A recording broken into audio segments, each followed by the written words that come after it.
Shaun Bailey, Tory candidate to be Mayor of London. Hello, how's it going? Conservative candidate to be Mayor of London. And I am Conservative fine with one candidate. piece. I've survived homeschooling. That is how I know I'm doing well. Yes, of course. Shaun, the London mayoral election's been delayed by a year. You must be a little bit gutted, mustn't you? You're trapped campaigning for something. It looks impossible for you to win. And in the meantime, someone else called Shaun Bailey has been elected as a Tory MP. He even spells his name the same way as you. That's got to sting a little bit, hasn't it? Actually, no, the extra year has made it much more possible. You've seen me close up in a poll, so that's been great fun. Obviously, if you get into politics the way I got in, campaigning is your bread and butter, so it just feels like I've kept going. It's been great to be involved in the big conversations, and I continue to be. And being a candidate means the conversations come to me much more than they normally would. And as for my new pal, Shaun Bailey, up there in the Midlands, great fun. If something's gone wrong in the media, it's him, not me. Very good. We're going to talk about London housing, but first, let's cover the news around the change in lockdown. From what we're seeing, there's very little difference between Tier 3 lockdown and the current national one, other than gyms and non-essential shops opening. Boris Johnson says a lot of areas are going to be in this higher tier. You're on the record saying that it will be a disaster if London goes into Tier 3. Why? I'm on the record of saying I'm concerned because ultimately London is an ecosystem, isn't it? So, if you sell coffee, if you shine shoes, if you're a lawyer who works for lots of different firms, you need that contact. Everybody knows I've been a youth worker for over 20 years. So a lot of my estimation starts there. And I'm speaking to young people who are desperate to get out the house and get back to work. They're missing their social development. They're missing their professional development, and you cannot repair that without people actually being in London getting that work done. I made a joke in the beginning about homeschooling. I'm desperately worried about a whole generation of young people who are missing a significant chunk of school. I'm a school governor. If a kid misses more than sort of 3 or 4 days, the alarm bell goes up. We go out, we look for that kid. Now we're in a situation where people are missing 6 and 7 months of school. That's why I'm worried. London needs to get back to work. And if we're going to save the jobs of particularly working class people who can't work from home, people who are not at the end of a big career, at the beginning of a small one, we need to get London working.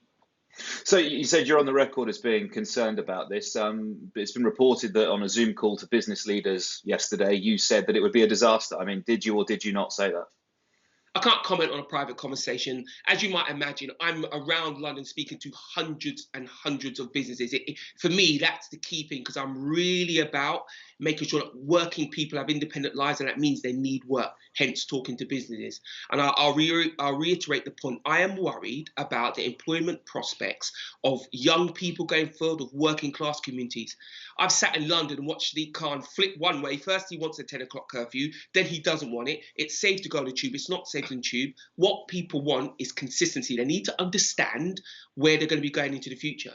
And once we come out of lockdown, the quicker we get back to some sense of normality will be key for people to keep their employment. And I don't need to tell you or your listeners how important jobs are to people going forward. If it's a case of consistency, it's quite concerning that perhaps you and the Prime Minister aren't on the same page here in terms of Tier 3 lockdown. If he puts London into Tier 3, presumably he thinks he's doing that for the right reasons. He's going to back that decision. And if you're concerned about it, there's a bit of inconsistency there, isn't there? I think what I'd say is the Prime Minister is trying to run the country. I'm trying to do the best for London, and London needs special things. And this is why I make a little jab at the Mayor. The job of the Mayor of London is to consistently make a special case for London. There is nowhere in the world, forget the country, like London. 9 million people using one transport system, engine of the UK economy. We are a special case, and that case must be made. And I will always make the case, regardless of who I have to go against, if I think it's the right thing for London. So what's the alternative then? If you're saying that London needs a special case or special ways of dealing with things, what sort of things are you proposing? So there's a number of things. I think the first thing I'll say is people in London need to stick to the rules so we can take charge and come out of whatever tier system we're in as quickly as possible. There's our onus on Londoners to observe the rules. And I'm happy to say I travel in through Stratford every day. People seem to be sticking to the rules rigidly. I think that's great. Let's continue that. Space, face, mark, just keep that going. The second piece is we need to do something about helping the retail trade. And when I say retail, I mean in the biggest sense. businesses that need people to turn up. Anything from people who sell coffee right up to our retail, our theatres, our art scene. If you can go to work in a COVID-safe environment, please do so, because you're helping someone else keep their job as well. The mask is protecting someone else's health. Attending work if you can, going out if you can, is protecting someone's job, and that's our mid to long-term future. So that's the kind of thing I'm trying to encourage Londoners to do, and trying to lead by example and do myself. So if the Prime Minister was to be recommending that people shouldn't be going into the office, are you directly running against that? Are you suggesting that people should? No, because we can't break the rules. Breaking the rules is silly. And what it'll do, it destroy all the hard work we did with our massive lockdown in the beginning and the one we've had now. But what I am saying, and I'll reiterate this point, let's stick to the rules so that we can get lower down the tier system as quickly as possible. But for politicians, let's give some clear direction about what's going on. For business, let's help business innovate so it can give COVID-safe environments so people can get back to work. Because unlike Sadiq Khan, I do not think that we're entering a new world where everybody can work from home. And the reason I don't think that is because I spend a lot of my time with people that's not an option. One of my neighbours is a chippy. He needs to be out. I speak to a woman who runs a cleaning business. She needs to be out. They're the people that I'm thinking, let's do stuff for. Even you as a journalist interviewing me this way is nice. Sit in front of my face would be nothing. Come on, let's tell it how it is. Anyway, It's nice not to be with me, Shaun Bailey. That's harsh. I'm in the other way around, but people need to get out and work. And let me just go to the mental health bit for a minute here. As a youth worker, I did a lot of work around suicide. I did a lot of work around depression, and I'm no expert in these areas. But what I think I'm right in saying is that the forward step, the progress away from those very deep-held, poor internal positions is people. You need to be around other people. You can't seek help through Zoom as well as you can from face-to-face. And from mental health right up to keeping our economy going, let's get London working. Yeah, I think that mental health problem is potentially something we're going to be dealing with further down the tracks. In terms of housing, you've announced a new housing policy this week. What is it? Tell us about it. My housing policy, I'm so excited about, because I think housing is the platform for moving forward. I remember growing up, I grew up in a council house, and I remember we got to that dodgy point where they rehoused your mum, but they didn't rehouse you because you were a single male, and I was all at sea. I spent probably 8 to 9 years sofa surfing. I could tell you the lame situation, sitting on a bus thinking, if my mate doesn't come through, I might have to stay on this bus tonight. Solving that for people is important. It's my belief that comfort starts at home, opportunity starts at work or school if you're young enough. So that's why I'm excited about this, because I want to do a housing policy that covers the broadest set of people. That's why I want to do 100,000 homes for £100,000 using part share, part ownership. Shared ownership is very, very important. The government have pledged £4 billion, and this is the most efficient way and the fairest way as well of spending that money to get Londoners on the housing ladder. And here's the thing. We all know if someone says to you, you could buy in London, they're effectively lying to you. Let's be clear. I want to change that by providing that lower step, that easier jump on. And let me give you an example. So the average deposit in London is £109,000. That's a crazy sum of money. 23 years it'll take the average Londoner to save that. I want to provide shared ownership with only a £5,000 deposit, which means you could save it in 2 years to 18 months. People can actually do that. And when you get on this ladder of mine, 2 things happen. A, there's a much bigger market because so many more of us are doing it. And B, you're saving. You're getting equity that you can then go up the ladder with. And imagine for a second what it'd be like not dealing with dodgy landlords.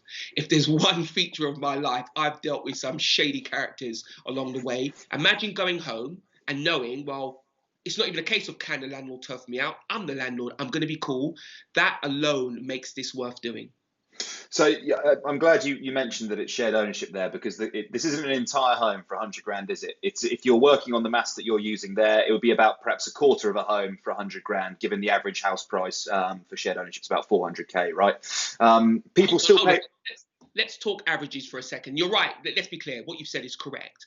But that's spread across London. If you're buying a place in Mayfair, you can see how that might cost a lot more than if you're buying a place like where I live in Romford. So in many places, 100 grand, and most of the people we're talking about, because I'm talking about people below the age of 40 earning less than 90 grand. Really, you're not buying the average place which includes Mayfair, you're buying probably anywhere between sort of 25 and 40% of that property.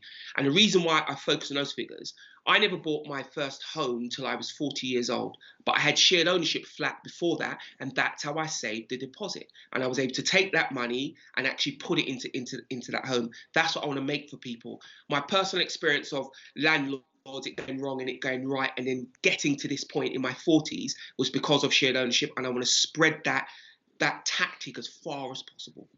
I think that's the important point of shared ownership, isn't it? Is that it's the building of equity. It's the being able to save some of your money in your housing costs. But even if, let's say, we do get to that 40% figure that you're talking about there, I mean, an individual, if you look at their housing costs, the majority of it is still going to be paid on rent, isn't it? If it's 40% on shared ownership, they're still paying 60% of the rent of the property. I mean, this isn't total home ownership, is it? It's not particularly revolutionary. It's sort of it's a granular step in the direction of home ownership. I disagree, and I say why. Because what it is a cost reduction. Let's be clear, many people are going to be renting for a long time, and I have a policy coming down the line to deal with that.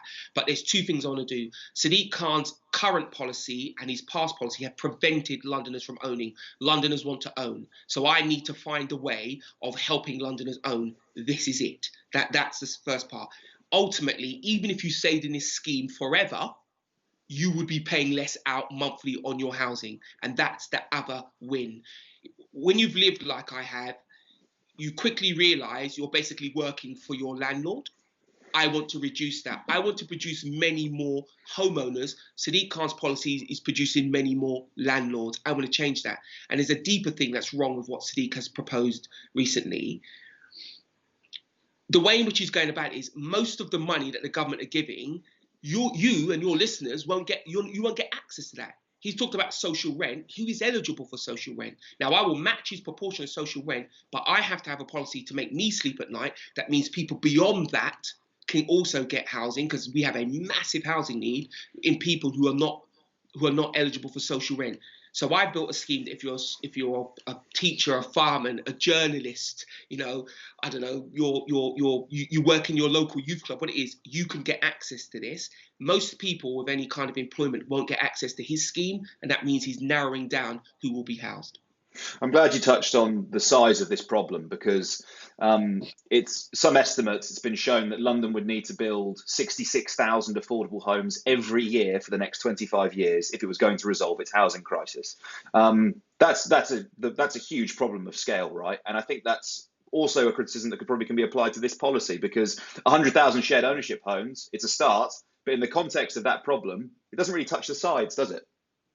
Listen, let's be frank, you're right. It is a big problem, and it's bigger than the numbers I've just suggested. But again, the reason I've done it is because I'm now 40% ahead of what Sadiq Khan's proposing, because when you have this for sale element in there, it allows more private money, it allows more residential landlords money to come in, so you get more built.